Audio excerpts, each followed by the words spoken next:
Hi pedalers, and welcome to another pedal preservation, and I have something special, in fact specialised, a Rockhopper, my first one in the workshop, and I am super excited to get working on this. Era wise, I'm honestly not sure. I think probably late 90s perhaps, going by the shifters etc. The spec of the components are actually very good. I will have a quick close-up look through the handycam footage, but overall I've had a quick check over the bike, and despite it looking pretty rusty in places, it's clearly been left outside at some point, everything actually seems okay. The bottom bracket, the hubs, albeit the shifters don't work very well, everything is moving including the brakes, but it just needs a bit of TLC. So join me now. Right, we've got some very nice original components on this bike. You see, even the bars are still original, but we've got Diacompe DP7 brake levers. We've got nice Shimano shifters. We've got Ritchie hubs as well, which is kind of cool. And a lovely brushed aluminium frame. I really do like this, although they do lacquer these to protect them, which can be a wee bit of a pain later on, but this one doesn't seem too bad. There is a few chips etc. We've got the original cranks are on here, derailleur, cassettes in decent condition. I mean, overall this is a pretty good bike actually. I'm really looking forward to working on this one. Right, let's get started. Hi, this is Future Rick, and before we get started on the video, halfway through the build I had a bit of an epiphany, and I've decided that I'm going to build this as a modernized commuter bike. So rather than finishing it with the original parts, which would be nice, but at the end of the day it's a kind of 90s mountain bike and they weren't the most comfortable things to ride with short handlebars etc.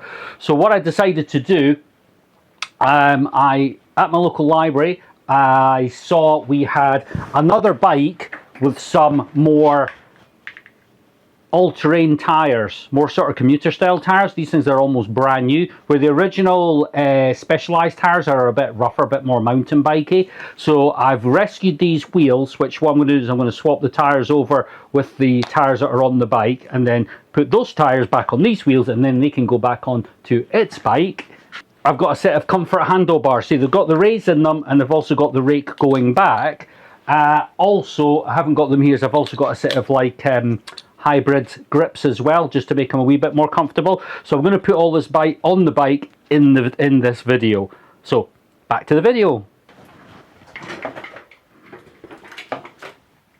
Right, definitely this thing is going to be getting new cables all right. There's no question about this, because these things are moving but massively rusty. Just letting all these off.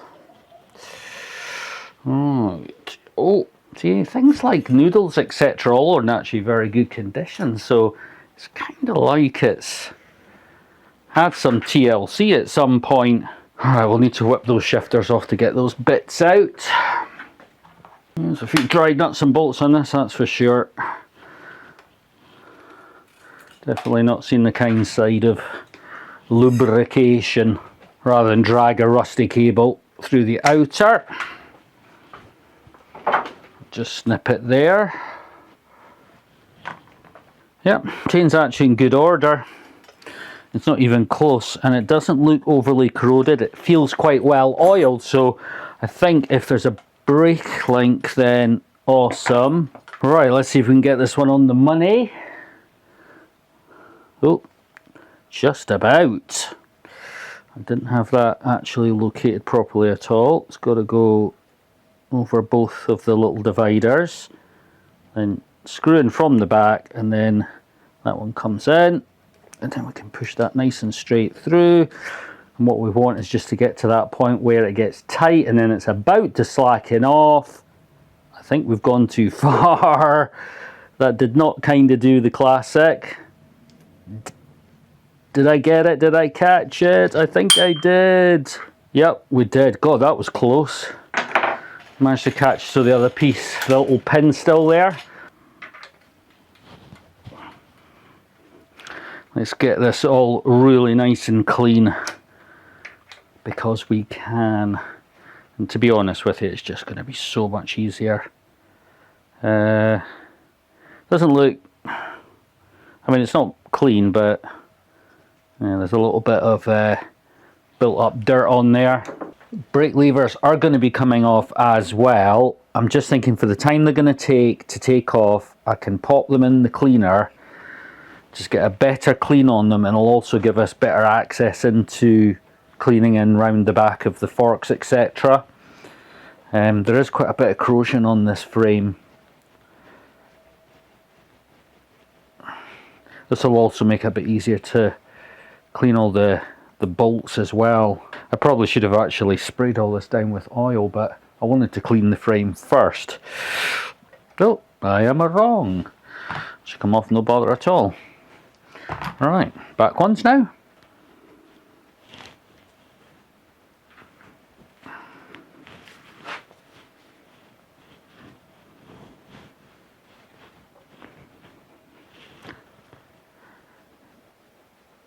There we go. Again, easy again.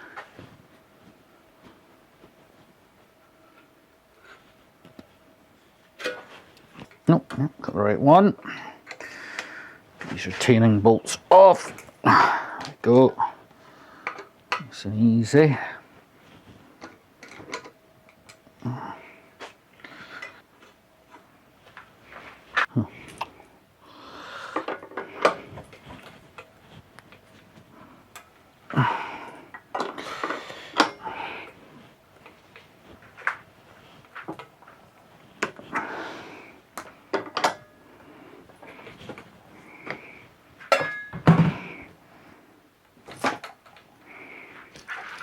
Right, I'm going to take these pedals off.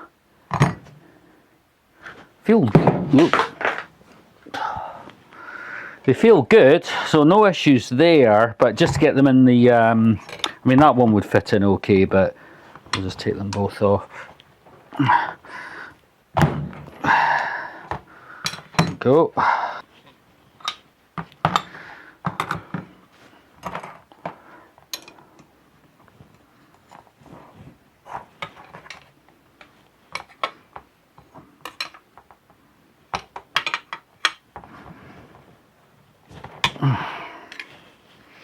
Unfortunately, wasn't much of a fight in that. Quite nice classic pedals these actually. The whole group set is actually quite nice. Unfortunately, I don't have any way of polishing up metal. Well, not properly. Right, I'll get these in the cleaner. Right, this is the basket of stuff. Let's see if we can get this lot in. Right, everything's off that I'll be taking off, so it's now time for cleaning. So as always, muck off.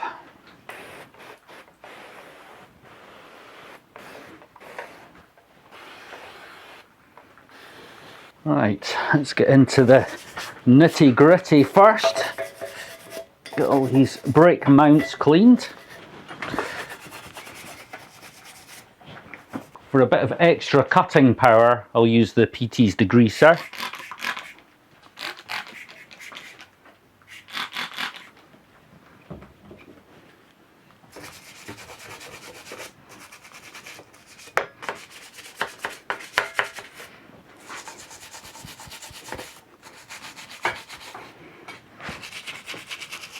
I mean, could we polish it? We could, but to be honest with you, there's quite a lot of damage to this frame. It's not maybe quite as nice as I originally thought. I mean, I suppose it's patina, which is nice. The only thing is I've done a bit of research on this frame. So it's a Ritchie Logic technology of Nitanium, it's called, which is a kind of sort of chromoly steel. So the lightweightness of aluminium and the strength of steel. That's the idea, and it does seem to tick that box quite well. However, what I'm noticing is I mean, aluminium wouldn't. It seems to be rusty, like a steel bike. Like where it's been damaged, it's actually got what looks like rust. So I don't know what to make of that. I think I would just rather have had an aluminium frame.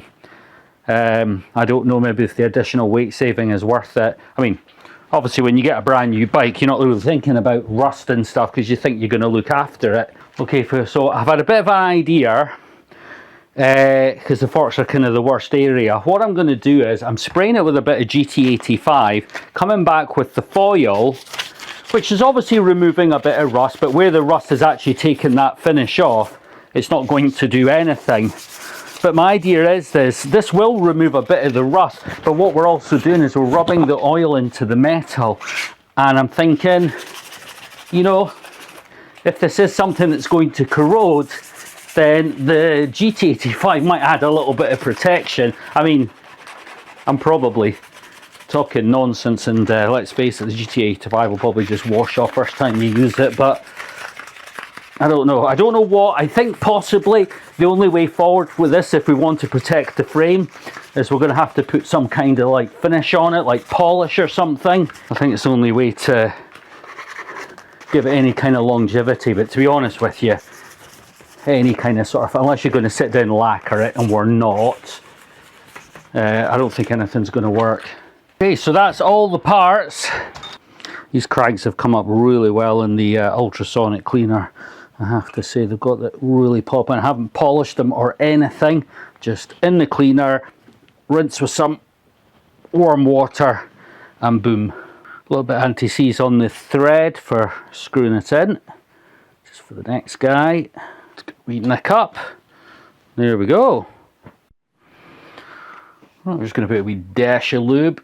Not lube, sorry, just anti-seize. Just brush it on.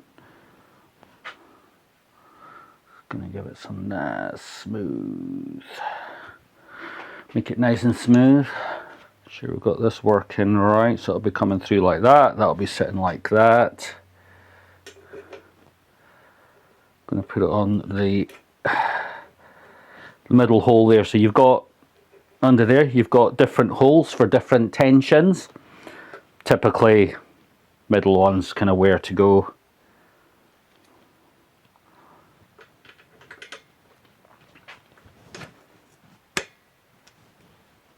Feel too bad. Brake blocks slack so that we can get everything in. So let's get some bolts on there. So I ended up doing the screws black. I just painted them because I haven't got a way of, I don't have a, what would you call it, like a grinder with a buffing wheel on it, which would have definitely been the way to go and just kept them natural, but I just don't have that. So, and I didn't have any silver paint either, so I've had to go for black. Same with the wee screw that holds that on as well. I've had to go black. There we go. But you know what, aesthetically it's fine.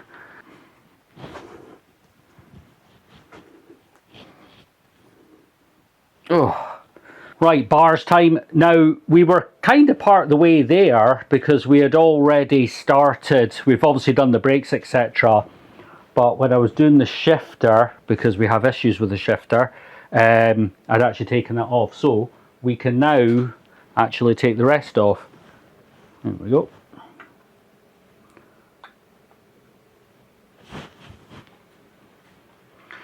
And just drop them down. There we go. Get the other grip out, because as I say, I've now got hybrid grips for this. So as always, bit of a IPA. Stick them in there, just run the driver around, and that just allows the capillary action. Now 9 times out of 10, that's it. But if you do get left with a little bit, you can always just a little bit under there. It'll be just enough to run in and take care of that, and it literally just slides off. I mean, you can't not believe how smooth that comes off. Right, so we need to slacken off the shifter. One of these. There we go, and brake lever. Oh, that's a tight one. Oh, there we go. And just drop all this out. I'll need to put on the desk because it's not connected to anything. I'm hoping that the clamp sizes will be correct. There we go. I mean, it's a shame to do away with the bars, but as I say, I think sometimes you've got to think about practicality. Right, I'm just going to quickly strip all the accessories off of this one, but no point in filming it. Right, all stripped down. Let's have a look, eh? Yep, that is looking quite sweet. As I say, it's, I think that diameter wise it's about the same. Yeah, it's the same, but what it'll do is it'll just give me that rake, give me the lift and the rake back to give it that more uprighted rider position, which is really what we're aiming for. So it's not gonna, I mean, if I had a wider set that would be better, but we don't. I've just literally went to the library, what was on the shelf, and grabbed it. And this was what was on the shelf, and I think this will work. Yes, if it was chromed, that would be nice too, but it's not. We don't have chrome. So we're having a bit of a change of plan in that I'm not going to be using the original, wherever I've done with them, the original shifters. Unfortunately, the adjuster, which is incorrect on this one, I can't find spares. I can't find ones that fit these shifters.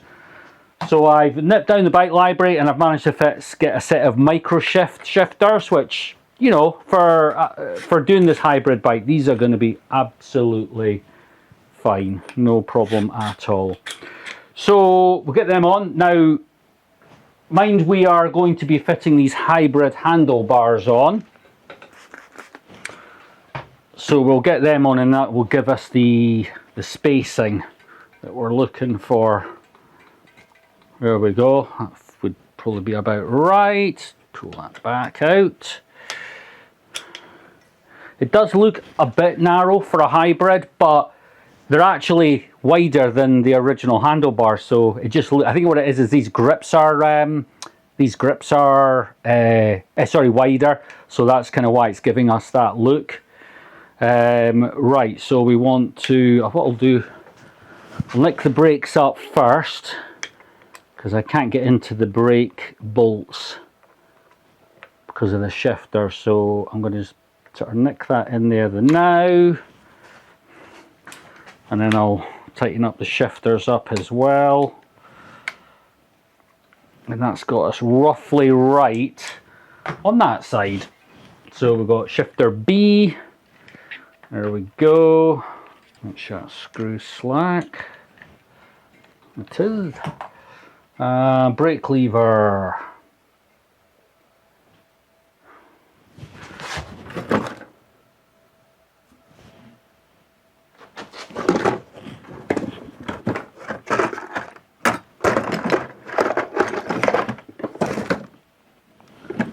Oh, on earth is the brake lever? Problematic. No, there we go. So there's going to be enough meat. Well, that looks okay. Let's have all the movement that we need. Right. Whoop. Right, same again. But alcohol. Another one in the grip itself. Slide it on till it stops. Get roughly the right angle. We can always probably pull them around afterwards if they haven't completely dried. Reach roughly the same angle.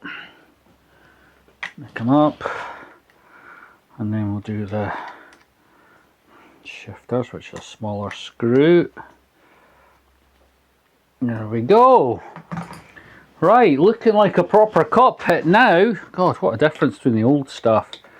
Of course, the brakes are already connected, so we can get the front ones done. I've run into a small issue with the front one.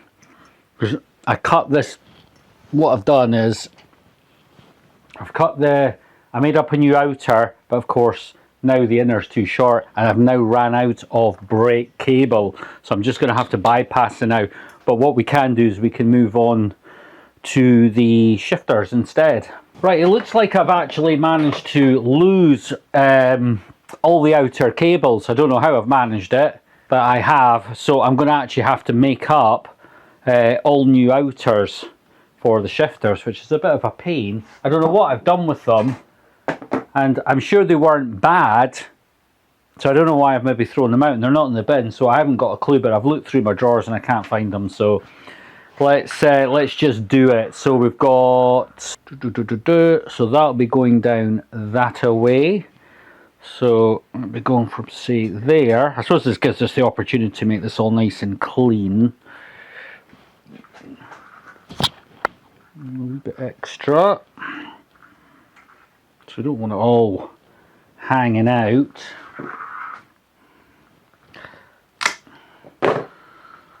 Right, let's not make the mistake like last time and make sure we've done that. And then put the ferrules on them.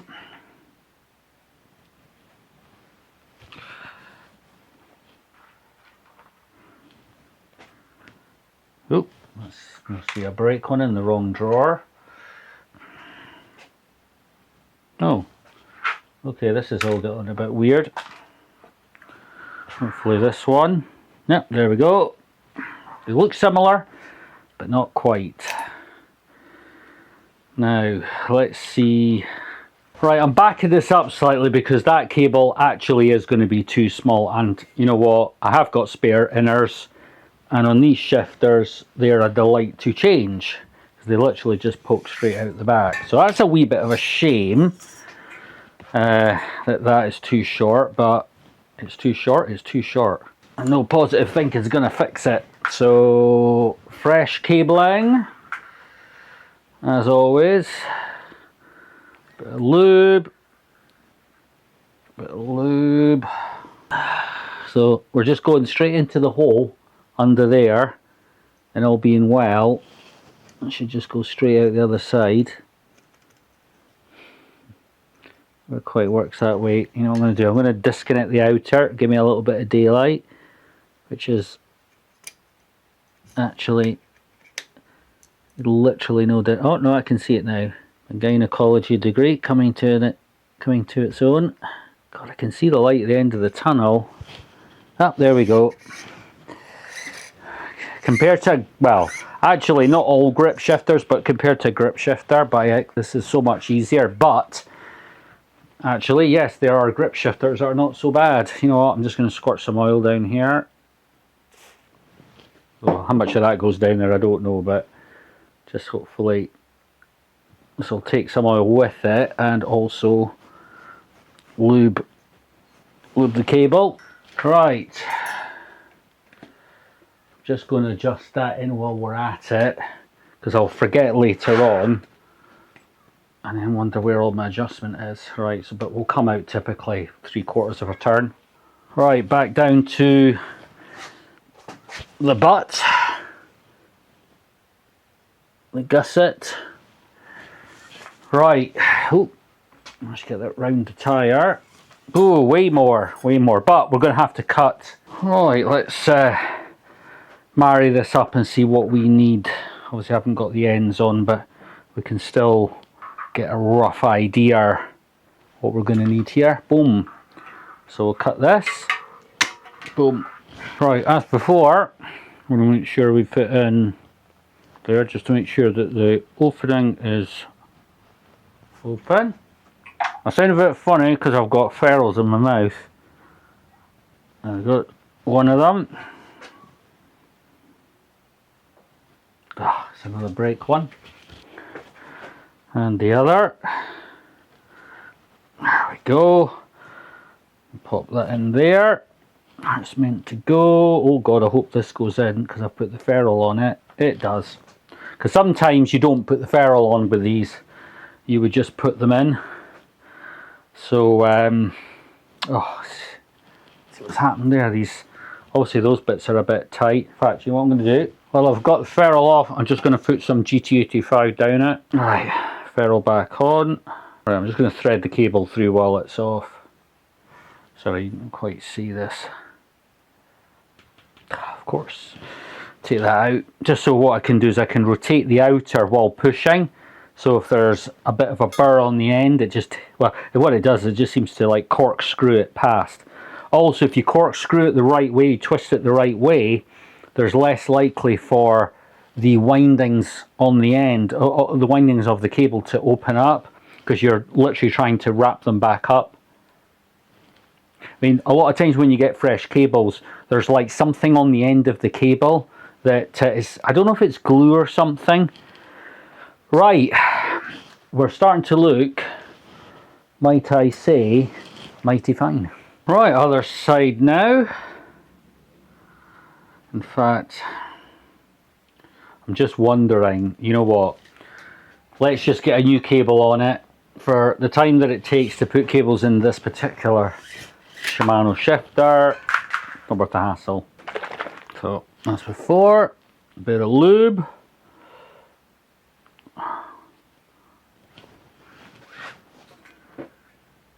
I'll need to get some proper oil for this. I can't keep using my chain lube on cables. It's probably not, I'm not saying it's not the best, I'm sure it doesn't matter, but it's probably a bit wasteful. Right, I've been plodding away for a little bit and I figured it out. You actually have it on the middle gear and then you can see right through, which is weird because I don't ever come across that before, but on the middle gear it opens it right up. There we go. Right, now we need to do another outer. Right, now I'm going to roughly, so we're going to go from there to roughly there. Should give us about the same overlap. Oh, yeah. So we need to make sure we've got good openings.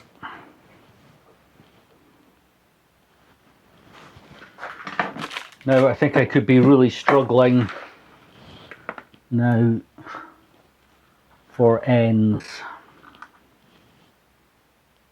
Yeah, break.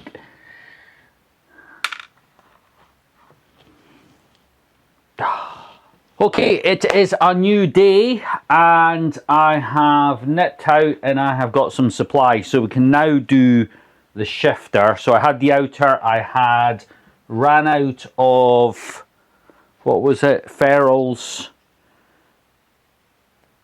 Yeah, so I ran out of these, so I nipped away and I got some more of these. Although I'm just looking at my supply, I literally only got 4. I should have got more of these. I'm just literally running out of them now. Oh, well, I'm back down the bike library tomorrow, so I will get some more. Right, so let's get some lube.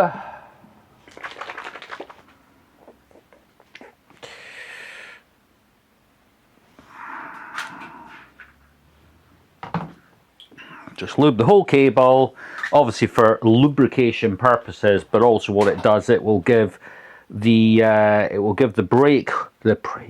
the shifter cable where it's exposed some sort of like rust protection, so that'll help that. So that goes in there, and then you're not going to see it, but there's obviously the wee furl thing like that on this side. Let's just have a wee, yep, I'll go down that side. And that can go down towards the shifter. Right, to finish off, of course, doing the shifter routing, we need to actually have the shifter back on, which I'd completely forgotten about. So we'll just quickly get this remounted. Alright, we want to get this just at the right height. So what you're looking for, if you're looking this way in, you need, I believe it's 2 mil. It's like a 2 mil gap.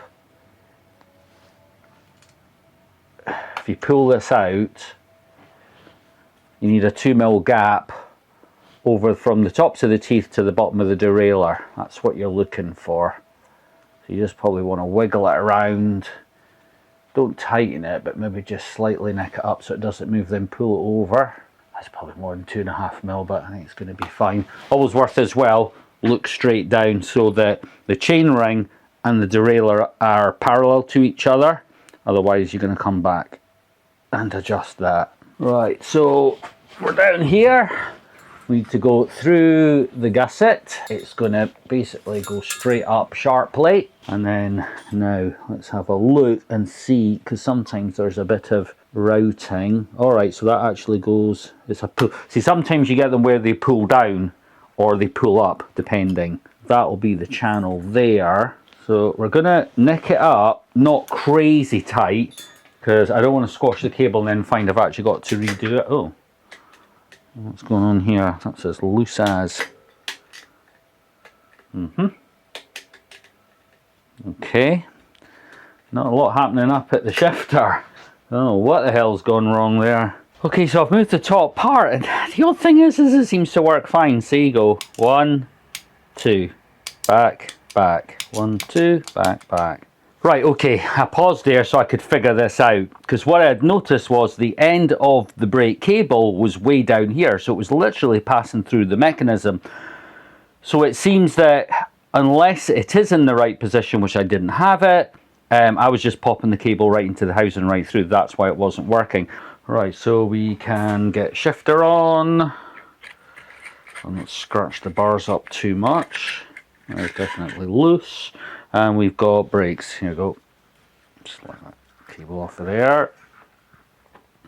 Now that goes that way because these go over the top. There we go. Grip back on. Hopefully it should just slide. It does still slide on. There we go. Originally that's what I thought the problem was, but it wasn't. But I thought that was maybe actually a little secret issue. Right. Literal 2-minute job has now just turned into something much bigger. Right, back down to the gusset. Up the back door. There we go. And then this is a pull down, so the cable's coming in from below. This is nice, actually. This is a nice clamp. Some of them can be... I've just said that, of course. It doesn't want to play ball. Assuming there's like a groove in the metal plate, that's usually how it works. Just nick it up slightly and see if it works. 1, 2, perfect. Dunk, dunk. Absolute brilliant. Let's just tighten that up. Right, we can now whirl back round to the brakes that we stopped because I cut the cable too short and I just didn't have the bits to finish it off. But I have now got all the bits, so we can get this starting to marry up. So if we kind of go for just trying to keep the cables in as kind of as neat as they would be, so I reckon by the time the noodle's on about there, we can always just trim this down a little bit more. Right, got the cable out. We'll just run some lube. Obviously we're just doing a small run of lube because the cable's quite short. Let's grab our cable. Feeding that through. Kind of getting all fingers or thumbs. I'm going to mount this in. So we need to get our slots lined up. There we go. So we've got the 2 slots. I think I've got the 2 slots. Yep. And then there's a slot going along the bottom. So that just falls into there. There we go. And then we can pull that along there, along there. That all runs in. Tighten that up and slot that in. Now the noodles come like waxed inside, so they can feel a bit resistant to go through, but they soon pull through. I've gone for a noodle that's over 90 degrees just because the cable throws out, comes back, and it comes back in at a funny angle. So that is what I like to do. I'm finding I'm using those more and more rather than the 90 degree ones, because in the UK our right hand cable, our front brake is on the right hand and rear brake is on the left hand. But anywhere else, I think in Europe and the US, it's the other way around. I don't know why we are different. It's like the old left hand drive, I suppose. So we're just going to let a tiny wee bit out, nick it up but not too tight. I would say we've also got a wee bit more movement on the other side. So I'm trying to do this so you can see. We need a wee bit more tension on this side just to pull this lever back across. See it? See, it's now got a little bit too far, and then you can just go back a wee bit. Sometimes you go back and forth a couple of times. And that is that. Let's give this cable a cut because we need a wee ferrule to go in the end. Stop the cable fraying. It just makes it look purdy. Nice and purdy. Time for pedals. Anti-seize. Wait. There we go. So we can just run that back until it gets tight, and then we'll use the tool. There we go. go. Tighten on that one. Right, let's go for some indexing checks.